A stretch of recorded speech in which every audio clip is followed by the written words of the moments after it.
porque te hablabas del trabajo, pues, ¿no? Y me hizo recordar al libro que leí, El mundo es ancho y ajeno. Porque ahí en un principio en su comunidad ellos tenían el derecho al trabajo. Ellos sembraban para vivir. Y era una festividad, era todo un ritual, todo un proceso que era chévere. Yo lo he visto de primera mano. Yo he sembrado la tierra, he sembrado papas, cosechado papas, chochos también en mi tierrita. Mi padre araba, ¿no? Una vez me enseñó a cómo arar. Estaba chiquito, no podía hallar el arado. Ya. Pero así viven ella, pues. Y es un derecho para ellos trabajar. Es lo que les permite la tierra. Tienen incluso esta cercanía con la tierra, también la obra en sí, estoy hablando de la obra. Entonces, para ellos era un derecho. Entonces, cuando llegan los hacendados y imponen el trabajo, se vuelven una obligación. Estás obligado como indio, más que como esclavo, a que trabajes para alguien más a cambio de casi nada. No te pertenece la tierra, que antes sí, como cuando eras comunidad, y ahora le pertenece a otra persona y tú siempre trabajas y lo que se queda para ti son mermas, es casi nada, es insignificante. La mayoría se va para los demás. Y así son en varias haciendas en las que van a trabajar los indios. Así que ya no se vuelve los paisanos. No encuentro el término correcto, ¿no? Ahí le dicen los indios en la obra propia. Los indios. Claro, los indios. Ya pues.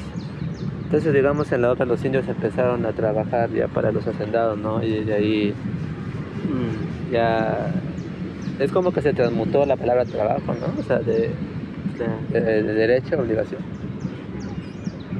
Creo que se parece también en el derecho, pues.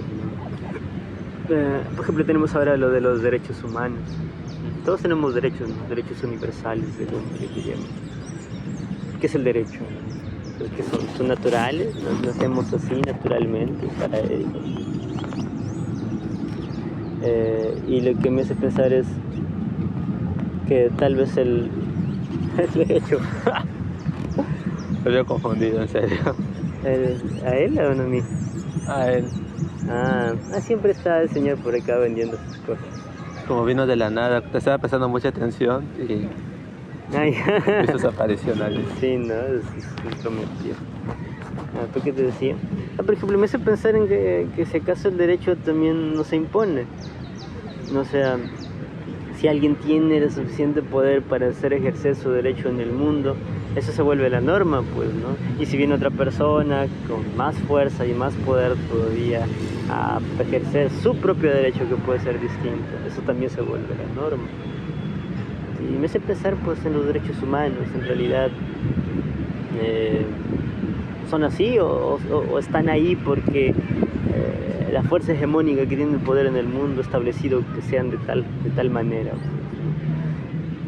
Y si es que eso es cierto, significa que ese poder también tiene, o sea, ese poder también tiene la posibilidad de poder quebrantarlo, porque al poder imponerlo también tiene el poder de quebrantarlo, ¿no? Estoy hablando de ti, Estados Unidos. Que tú esa libertad infringes eso, pues, ¿no? Así que, no sé, la idea de los derechos humanos también se me hace conflictiva a veces. ¿Y en la obra los indios también tienen derechos? Ese es el gran problema, pues, ¿no? Porque, por ejemplo, está muy metido el área legal ahí, ¿no? Para quitarle las tierras, los hacendados se nutren de poder político, poder económico, y se nutren con las leyes, pues.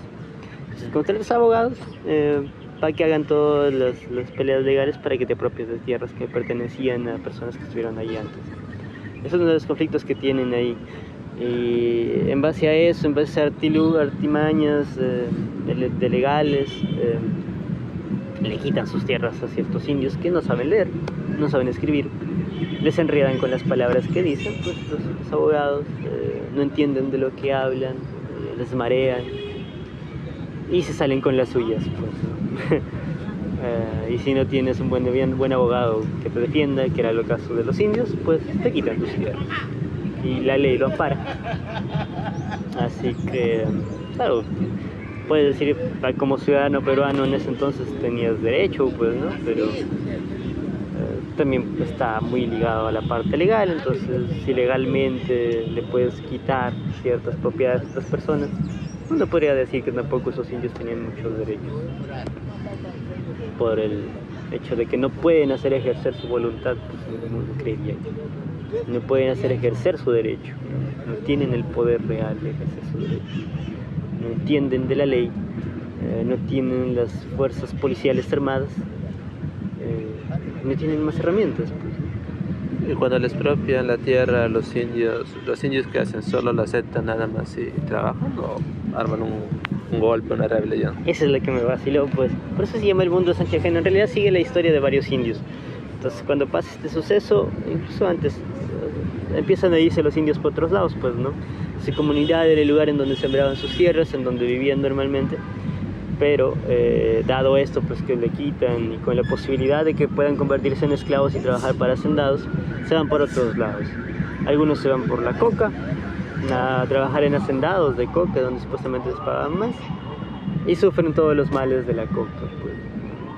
Según lo cuentan, lo que yo entendí, con la mano limpia empezaban a deshojar la coca. Y claro, lo primero es normal, pues, pero ponte que pases varios días ahí, se te hace callos, te infectas de cosas, incluso creo que puede llegar a morir. En ese ambiente incluso puede haber animales salvajes, pues. De hecho, hay una escena donde mata una culebra que era venenosa y le pica a alguien en el pecho, porque dormían a la intemperie. Bueno, no a la intemperie en sí, pero claro, como esclavos, pues, en un cuarto no muy acomodado, todos arrumados. Otros se van por el caucho en la selva, con todos sus males también, y ahí no pueden escapar, no solo porque deben para quienes trabajan, sino porque la selva es una monstruosidad, pues no te pierdes en la selva si no conoces, pues vas al diablo. Otros van por las minerías, y las minerías también es explotación fea, pues, ¿no? Y cuenta las vicisitudes que pasan en las minerías, no pueden llegar a morir, incluso también lo horriblemente explotadores que pueden llegar a ser, pues, ¿no? Dicho, hay una escena donde arman un sindicato, no me han revuelto, y eso es lo que más importante me dejó de la obra, porque, claro, frente a tanto abuso uno podría llegar a rebelarse, y lo más probable es que te maten. Esa es la enseñanza que me dejó esta obra, porque así termina el libro. La primera vez que le quitan su comunidad, le ganan sus tierras, ellos dicen ya no hagamos nada. Algunos dicen defendamos nuestras tierras, pues no moramos acá, ¿no? Rebelémonos, luchemos. Dicen no, van a morir en vano, tienen fuerzas más grandes. Entonces deciden no, se mudan, se van a otro lado, un lugar más alejado, más pedregoso, más difícil para el cultivo, más en la jalca. Entonces ahí viven por cierto tiempo. Y luego pasa otra vez, pues, ¿no? Porque en realidad las personas, los hacendados no querían tierras, querían esclavos. O sea, querían gente que trabaje para ellos gratis, pues, que pueden explotar. Entonces siguen a los comuneros para que en realidad vivan como esclavos para ellos, pues. Y a la segunda vez dicen, no, nos vamos a rebelar. Y se rebelan, pues, y dicen, acá morimos. Y murieron. ¿Se murieron? Eso es lo más triste. Pues. A veces yo sabía que se iban a morir, pero yo sí lloré 2 muertes en especial. Sí, sí te metiste mucho en el ahora. Es que no sí me dolió bien feo. Por eso acabé medio sensible, y cuando pasó lo de Venezuela dije, no, hasta acá llegó mi límite, maldito fascismo. No, sí. No sé si lo vas a leer ya, pero en la obra hay un patriarca de la comunidad que se llama Rosendo Maggi. Ya de él sí recuerdo que lo mencionaste. Es que, el tipo es como el más justo del pueblo, el que lleva más tiempo el alcalde, todos le apoyan, y es el que está en el primer conflicto de su comunidad, pues, ¿no? Y va a los papeleos, ya es anciano, también se le murió su esposa, pasan muchas cosas, al final pierden, pues, ¿no? Él acaba mal, y él decide con la comunidad irse a otro lado. Al final a él le meten preso también. Y la forma en que muere es que él muere en la cárcel. Cuando me acercaba a su muerte, yo decía, se va a morir. Yo decía, pues se va a morir. Pero llegó la muerte, man, no pude, man. Me quebré totalmente. Entonces, mal. Y me dolió en el alma mi taita Rosendo Maggi. circunstancias del cielo. Entonces fue el primero, en realidad la impotencia de alguien que quería algo bueno para su comunidad y que las fuerzas externas fueron más grandes. No pudo. Y también te da impotencia, pues quieres ayudar a los pobres indiecitos que viven normal, cultivando sus papas, haciendo sus trillas. Y no, en realidad están condenados. Y el segundo es el que da el nombre a la obra, El mundo sin Choyaje. Benito Castro se llama, que era una especie de hijastro de Rosendo, que al final sale de la comunidad, huye por un crimen, mató a alguien por ahí, pero bueno, defendiéndose. Yeah. Entonces cuando vuelve como sargento ya de la policía, así. Entonces él es el que hace la rebelión la segunda vez. Y a él también lo matan. Él había ido por varios lugares del mundo peruano, el país. Se había conocido y él dice, pues, he conocido mucho el Perú y el Perú es ancho, es amplísimo, pero es ajeno, no le pertenece a los indios. Entonces se revela. De ahí deriva el nombre de la obra. Sí. Al final resisten un tiempo, pero luego llegan tanques, llegan ejércitos armados y ya. Bueno, y ese también me dolió. O sea, fallece peleando. Peleando. Y la verdad se me hace una buena forma de morir también, porque él prefirió, y muchos de los demás indios también prefirieron morir así, morir en su tierra, morir defendiendo su tierra, en vez de terminar como esclavos, pues, ¿no? O huyendo a un lugar a donde no se puede. Al final, antes de morir, le dice a su esposa, huyan, váyanse de aquí, y la esposa le dice, ¿a dónde? Y ella acaba la obra. Porque no hay a dónde, pues. ¿Dónde te vas? A los cauchos, te vas a la selva, te vas a la minería, mueres. O vives como esclavo eternamente hasta que te mueres. Ahí el trabajo, mi estimado. ¿Es un deber o un derecho? Pero qué obra. Man, me sorprendió bastante y es la primera vez que leo Ciro Alegría bastante. Y eso es lo que voy a hacer de en adelante, voy a leer una obra así peruana y una obra de afuera, ¿no? Quiero leer Arguedas, quiero leer más de Ciro Alegría. Hace poco recuperaron aquí en Trujillo una obra de Ciro Alegría. Sí, que fue la última que no logró publicar. El Reino de Almagro lo publicó en una editorial de acá de Trujillo. La voy a leer también, esa cosa. No creo cómo se llama. Pero supuestamente iba a ser como la obra cúspide de Ciro Alegría. Dicen las malas lenguas. ¿Es prometedor? Sí, me parece que sí. Eso fue por gran parte de mi mes, porque me decidí acabar la obra antes de que acabe el año. No lo conseguí, lo acabé después. Acabé el 2. Lo acabaste justo un día antes de... 2 días, un día antes, justo ahí.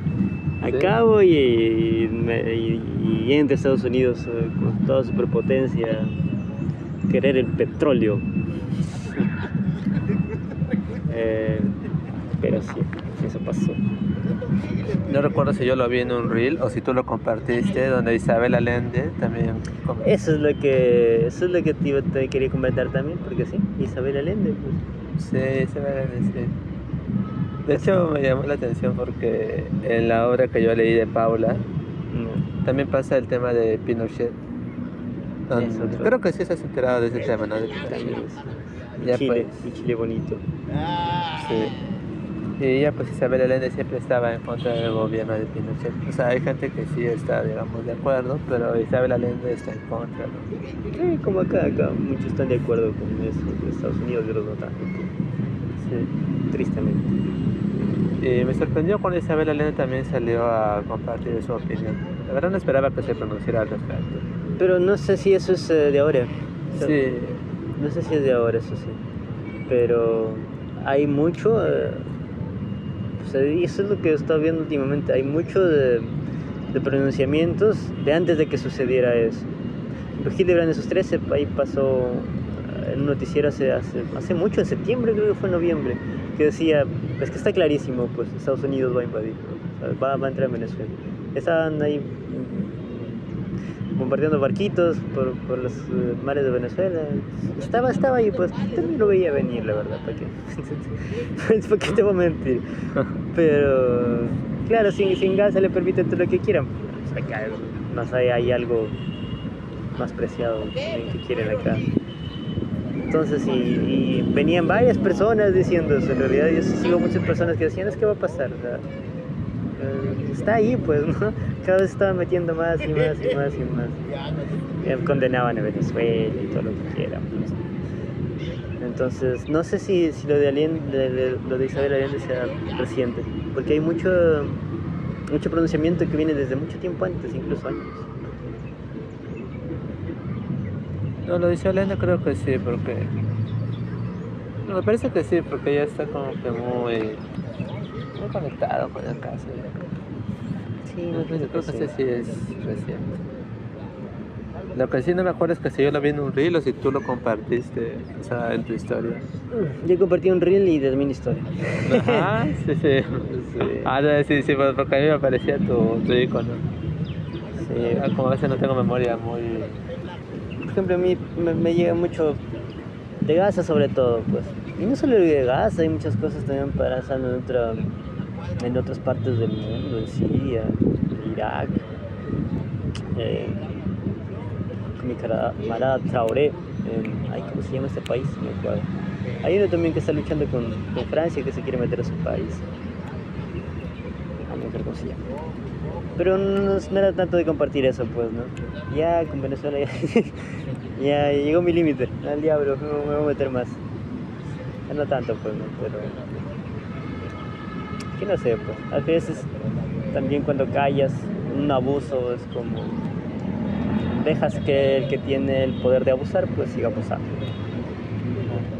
Pero bueno, a veces ser bullita también está bien, al menos alzar un poco la voz. Y no sé, si así vamos, así como si, o sea, si seguimos así, probablemente vengan para acá también. Hacer lo que quieran. Pero yo escuché que iban a ir a Cuba. Sí, menos a Cuba, menos a México, menos a Colombia, quiere Groenlandia. Oye, verás lo de Groenlandia, ¿cómo? Bueno, y hay intereses, pues, ¿no? Lo que sí, ahorita estoy aprendiendo chino. Ahí va a ser mi destino final. Mi ruta de vida. Primero irme a España a hacer mi maestría, luego ver si me va bien en Italia y luego irme a China. ¿Sí? En China me quedo. Ahí va a ser mi meta final. Si llego ahí, he terminado mi vida por completo. Los chinos están tan puercos. A mí perros los chinos. En China vas a estar a salvo. No sé si es salvo ya, pero no sé, hay algo que me llama poderosamente la atención. Quiero irme a Lao Tse también. Taoísmo, el Tao Tao. Esas culturas orientales siempre me han llamado la atención desde hace mucho tiempo. Antes era Japón, pero ahora es más China. La verdad, pues yo recuerdo que tenías creo que una hoja donde estabas aprendiendo japonés con una canción. Creo que fue la primera vez que grabamos. No sé si te acuerdas de No, era chino. la china. Era chino. Pues, tal vez algunos caracteres chinos sí lo utilizan los japoneses por intercambio cultural que hubo, pero ese era chino. China tiene muchos caracteres, ¿no? ¿Estás con el simplificado? ¿Cómo? ¿Estás con el simplificado? Porque creo que hay dos, no sé, el chino mandarín, creo, y hay otro chino. Miren, sinceramente no sé, pero quiero aprender de la manera que pueda. Primero con canciones y poesías. Estoy leyendo también un poemario chino. O sea, no estoy leyendo pues, ¿no? Pero tratando de leer. De a poquitos, pues, carácter por carácter. Pero sí, mi meta es irme por allí. El inglés ya voy a dejar de lado. Me puedo defender en inglés, así que, bueno, si toca. Oye, recién me sorprendió. No creí que estado muy enterado de las culturas y de la política. No estoy en realidad. O sea, Pero al menos sí se ve que estás al corriente de algunas cosas. es que me duele algunas cosas. No es como que quiero quedármela, pero es que lo veo que pasan y dicen, chucha, está feo. Con Gaza fue lo primero, o sea, hace un par de años creo que ya. Porque Gaza llega El conflicto lleva muchos años, desde el fin de la Segunda Guerra Mundial. Así que... Y además sigo muchos analistas geopolíticos internacionales, que es la política que importa. ¿Cómo qué canales? Hay un tipo que me gusta mucho, se llama Diego Rosarín. Es comunista el tipo, pero es una pistola.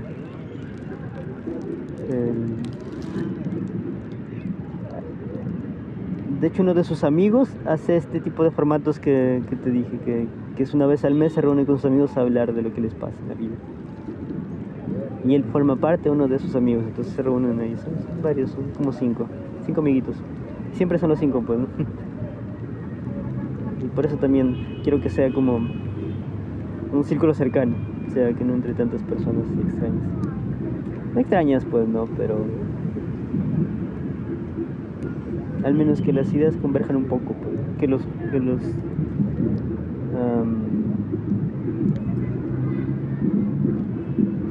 los temas sean similares. No sé si me dejo explicar.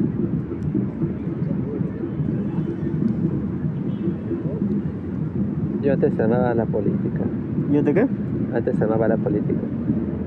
¿Cómo amabas?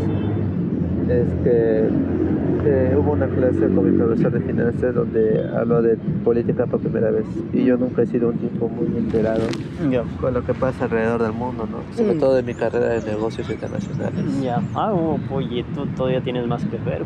Ah, claro, sí. Y yo nunca me he sentido tan ignorante, la verdad.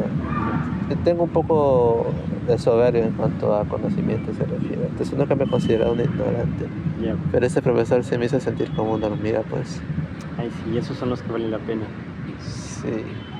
Y desde ahí empecé a culturizarme, pero en tema político. Yeah. ¿Recuerdas que hablamos de cultura, creo, otra vez de etimología? Yeah. Sí viene de cultivar. Órale. Sí, viene de cultivar. Entonces empecé a cultivarme en política. Y empecé desde con Estados Unidos, el tema de la Primera y Segunda Guerra Mundial. Me gustó mucho porque es como si estuviera estudiando historia, ¿no? Es más, claro, no creo que estén desviados tampoco.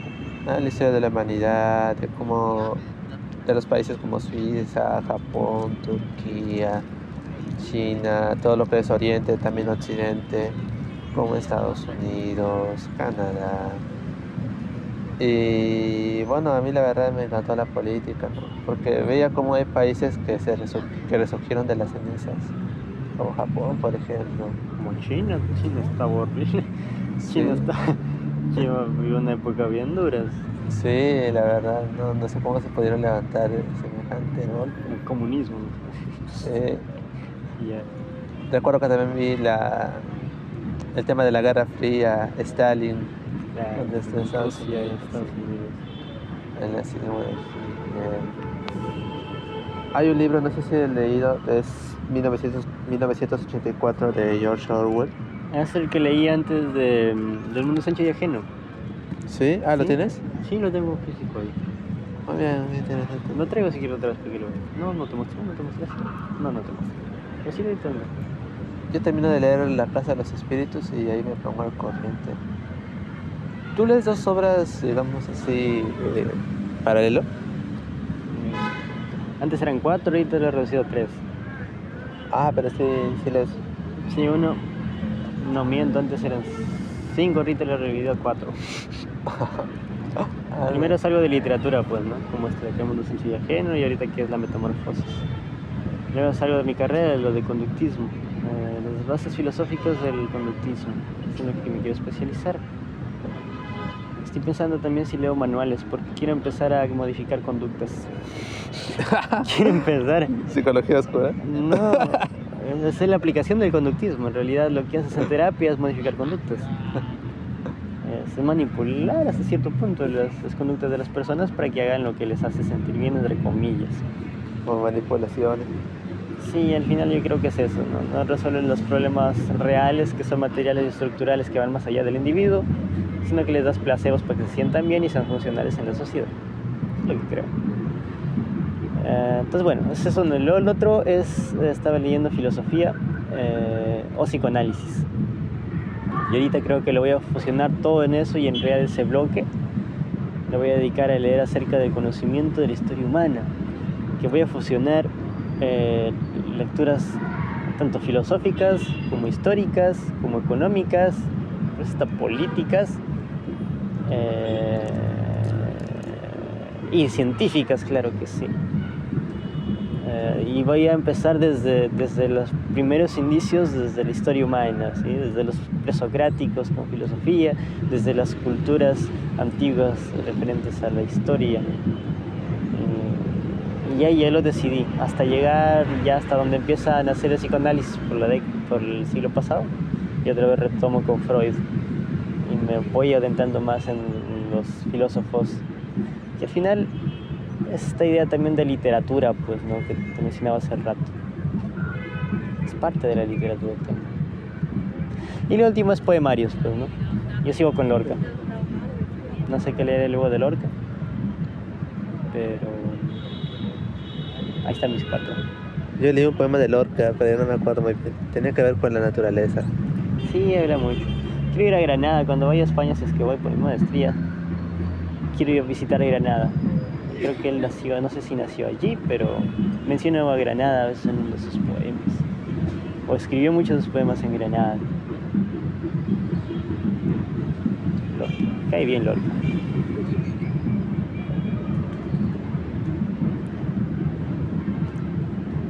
¿Has leído Rebelión en la Granja de George Orwell?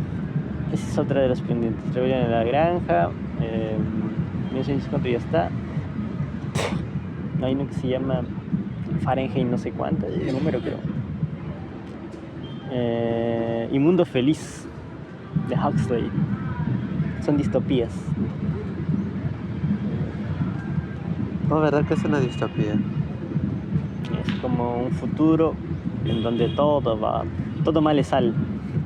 Una utopía es un futuro en donde todo va bien, ¿no? Una utopía es una realidad en donde funciona algo. Yo creo mucho que la ideología de las personas que creen en la democracia son mundos utópicos los que ellos ven, no son reales. Es un mundo en donde las personas toman conciencia y son racionales, donde las personas son responsables por lo que hacen, respetan a los demás, en donde hay valores y todos los practican. Creo que es una utopía. Y la distopía es lo contrario, ¿no? Entonces es un futuro en donde todo mal es algo. Y eso es en 1974, ¿no? Está gobernado por el gran hermano que todo lo ve, que todo lo sabe, está en cada rincón de tus pensamientos. No eres libre. Esa no la leí. Yo me he leído Rebelión en la Granja. Es la del cerdito. Sí. Sí, también quiero leerlo. Sí. Hay un chiquito en mi academia que le digo Napoleón, porque creo que Napoleón era el nombre del cerdo. ¿Verdad? Sí, Napoleón, Bola de Nieve. Ese sí lo voy a leer también en algún punto. Sí, esa es una obra que me dejó con resaca lectora. Y tuve que tomarme un tiempo para luego recién leer otra obra. Ese sí me dejó con un sentimiento muy adentrado. Sí, bueno, 1964 también me dejó así. Es como... Es que al final también es eso, quieren rebelarse frente a sistemas grandes y no les va bien. Es triste, pues, pero pareciera que ese es el destino de muchos que quieren ir en contra de estos grandes poderes que oprimen. Terminan avasallados. ¿Qué obras has dejado así con resaca, no? O sea, con ese sentimiento de que todavía no puedo iniciar una obra hasta que ya se pase, pues, un poco. Pues no, en realidad mi plan es cuando acabo una empiezo otra. Sí, por ejemplo, acabé esta de acá, le brindé su duelo a mis queridos indios. Claro, como un duelo. Que iban por allí. Les escribí un par de cosas, les metí en alguna de mis canciones. Eso es lo chévere, creo. Por eso también quiero leer bastante, porque quiero apropiarme mucho de lo que de lo que pasa, de ciertas ideas, de ciertos sucesos, de ciertos personajes.